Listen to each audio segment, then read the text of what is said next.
rahmatullahi wa barakatuh. I've always wondered why Africa is such a poor continent. Poverty, child mortality, HIV, AIDS, uncomfortable lives.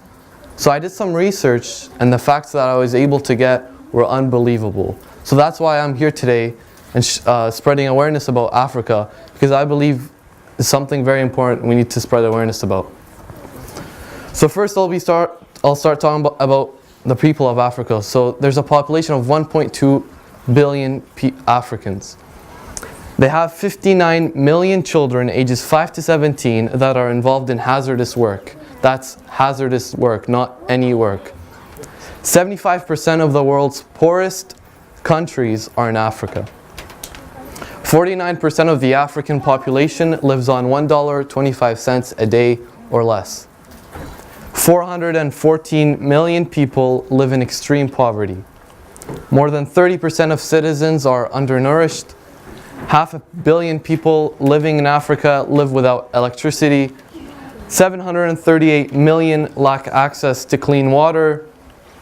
African women are 230 times more likely to die from childbirth or pregnancy than women in North America.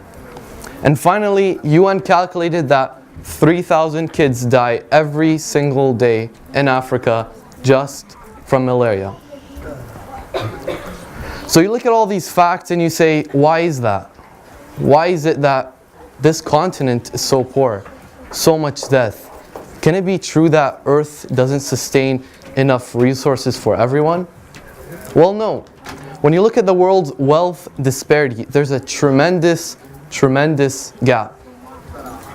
You take, in instance, the 8 richest men in the world, such as Bill Gates, Warren Buffett, and you compare their wealth to the rest of the world, their wealth is equal to 50% of the world's population. That's 3.5 billion people equal to 8 people. It's unbelievable. That's where all the wealth is. That's why you have people dying. That's why you have millions of kids not going to school, but instead working. Working for who? Well, working for us. Most of us here considered in the West, we're considered to be part of the top 3% of the world. Now you ask, what do you mean? We're basically in the top 3% of the whole world. Top 3% of 7 billion people. Yes, we're very rich. We're very, very rich. And this gap has either been remaining where it is or expanding. So these organizations such as United Nations, UNICEF, Red Cross, Oxfam, the IMF, none of these organizations have had an impact. And when you take into comparison these rich countries such as Qatar ranks in GDP per capita #1 in the world, the very rich country. But when you look at their happiness ranking, it's 35th. Now you ask, why is that? It's because their human rights, their equality ranks 33rd in the world. And same thing with Kuwait. Kuwait is 4th in the world as in GDP, but their happiness ranking is 39th because their equality ranking is 51st. But when you look at Norway, yes, is 6th as in GDP per capita, but their happiness ranking is 1st. Why is that?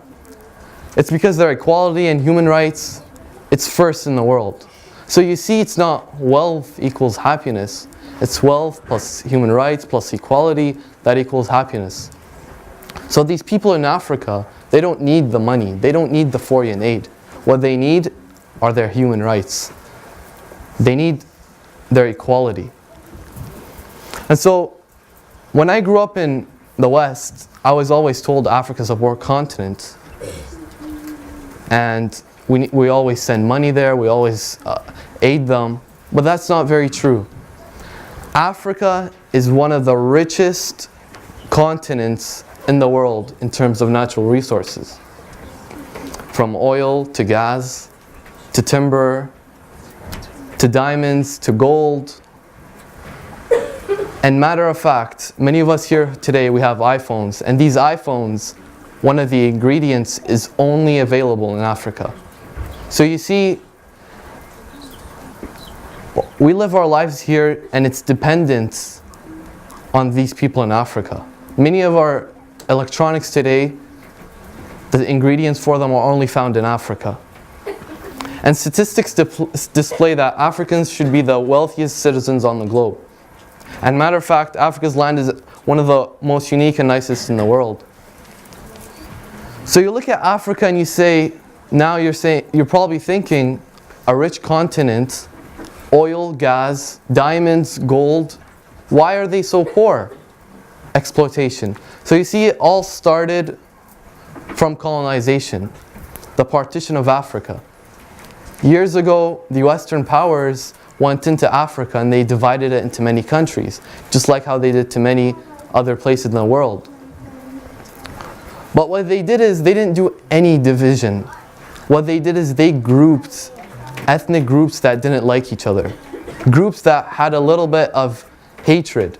And what they did is they thrived that hatred. So what you had is a bunch of countries that were distracted from their resources, countries that were distracted and fighting each other instead of looking at who was stealing their resources. And that's the unfortunate truth. And so now you're thinking, colonization, that finished. Why are they still poor? Well, colonization was replaced by private corporations. And these private corporations include Sony, Nokia, Apple, but they don't say they're Sony or Nokia. They're a bunch of branches that when they end up to Apple or Nokia, they lost their names. And so these private corporations loved Africa because there were no laws or restrictions, no pay requirements, no health requirements, no age limitation, no law or authority. And it was incredibly cheap. And so how it would work is these companies would come to the government and say, I'll give you $5 million for this piece of land, and you give me workers and I'll pay them. And that's how it worked. People are barely paid. Some kids, imagine, some kids aged 5 years old never go to school, and they're paid less than $2 a week. Less than $2 a week. And so you see, it's these Western powers that are systematically destabilizing the wealthiest African nations, leaving the rest of the world on the note that Africa is dying and poorly surviving on the mercy of the West. The mercy of the West. So you see, the lives here we live in the West are dependent on Africa. Much of the resources for technology are dependent on Africa.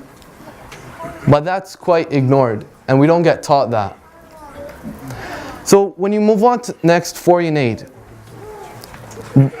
the whole world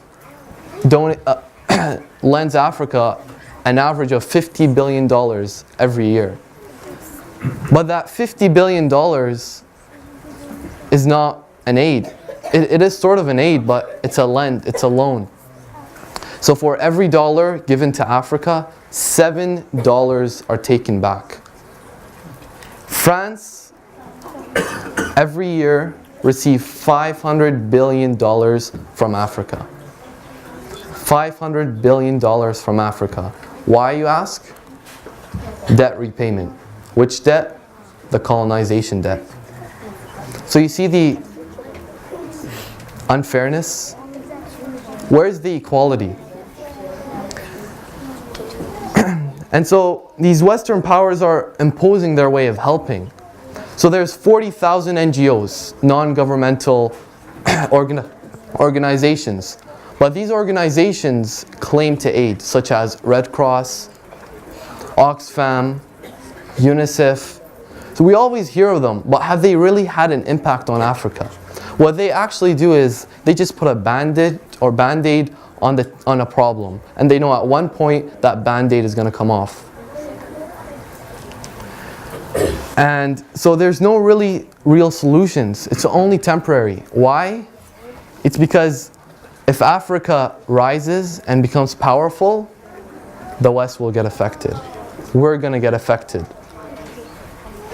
And these companies that are benefiting, as I said, are Sony, Nokia, Apple, And they're supported by, guess who? The IMF, the World Bank, and United Nations. So they do a little good, such as the United Nations, but when you compare it to all the negativity they have on the world, their good is nothing. The French president in 2008 said, "Without Africa, France will slide down in the rank of a third world power." So you see, they realize that, but they don't really teach you that in school. Instead, they tell you it's too complicated. An Indigenous person of Canada once said, "To do good work in the world, you must first be good." And the reason I'm talking to you about this today is because I believe if Imam Hussein was here today, he wouldn't stay silent about this. He would rather spread awareness about it than stay quiet. And I believe it's our duty to spread awareness. Because if we don't take action, then who will? It's too complicated, they said. Thank you. Assalamu alaikum. Ha, Sin, Ya, Nun. Correct. How do you spell greatness? Ha, Sin, Ya, Nun. Correct. How do you spell sacrifice? Ha, Sin, Ya, Nun. Ha, Sin, Ya, Nun. My heart beats those letters as I feel the heat you felt on the day you gave every piece of yourself, the day with no peace. I clench my fists as if I'm in battle beside you, but every time I swing I miss and I hit my chest.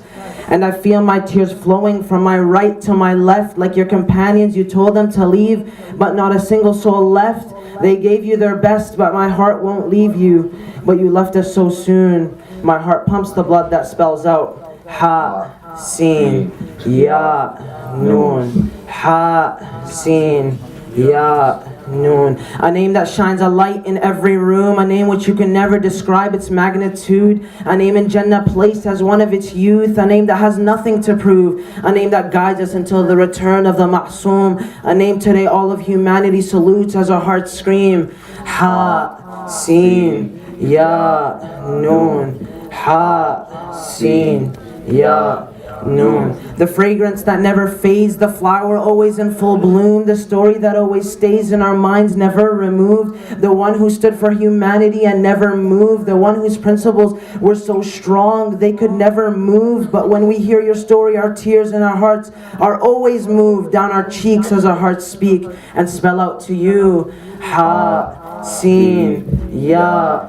Nun. Ha, Sin, Ya, Nun. What kind of heart cannot cry knowing what you have seen? Seeing your mother's ribs broken on the floor, she bleeds. For your miscarried brother Muhsin, who the light of day you never got the chance to see. For your father whose life was never at ease. For your grandfather whose message you carry. And once again for your mother who we do not know where she is buried. To your family we stand soldiers for you as we fight every day for the same cause as you, as our hearts bleed. Ha, Sin, Ya, Nun. Ha, Sin, Ya, Nun. The one whose grandfather cried for as a baby, the same way you cried for your 6-month-old baby. In my ears are the screams of thirst from the tents. Inside are the women, children, and babies. Saying you were oppressed would be an understatement to your family. One can never truly feel what you went through. And that's why when I spell your name, the ink I use is from my bleeding heart pumping. Ha, Sin, Ya, Nun. Ha, Sin, Ya, Nun. On the 10th day we stand and fight for you, for the women who were taken and abused, for the children who by their thirst were consumed, for Al-Qasim from his adolescence he withdrew, for Al-Hur whose heart fell for the truth, for your soldiers the few, the 72, for Hussein. Let all our hearts say Ha, Sin, Ya, Nun. Ha, Sin, Ya, Nun. Your name is the breath of humanity and the spirit of unity. Whether you're Muslim, Christian, Jewish, Buddhist, Hindu, every human heart hears about you, and you're the one they salute to. It's your flame that keeps us going in a world that sees us as enemies. It's our love for you that keeps on flowing. In the dark times, you are our moon. Ya Hussein, Ya Ha, Sin, Ya, Nun. Ha, Sin, Ya, Noon. O Hussein, my heart bleeds your name. Ha, Sin, Ya, Noon. Ha, Sin, Ya, Noon. Moments before you left us, you smiled and said, Inna lillah wa inna ilayhi raji'un. Salawat.